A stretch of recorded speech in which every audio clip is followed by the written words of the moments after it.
egyszer szerelmes kisdiák lenni, hosszú órákig állni egy világos ablak előtt, némán várni egy megbeszélt szerelmes apró kis nyelvet, aztán tágra nyílt szemekkel remegve csodálni őt.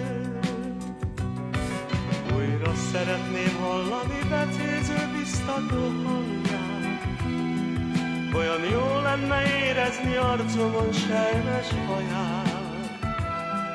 Akkor öleltem először, s felnőtté lettem a karját, amíg élek és soha nem feledem az éjszakát.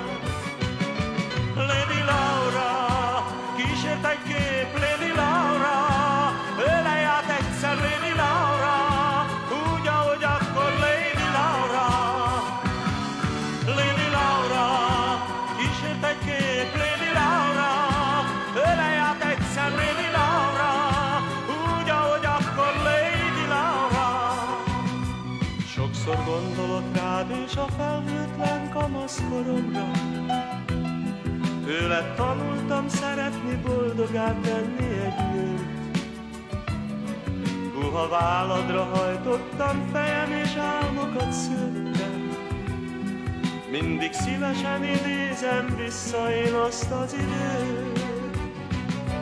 Évek múltán, ha elmentem hozzád, hogy meséljek néked, néhány órára visszatért szívembe az ifjúság. Aztán jöttek a felhők, a gondok, a küzdelmes évek, és az utamon ezernyi keserű csalódás vár. Lady Laura, kísértek ki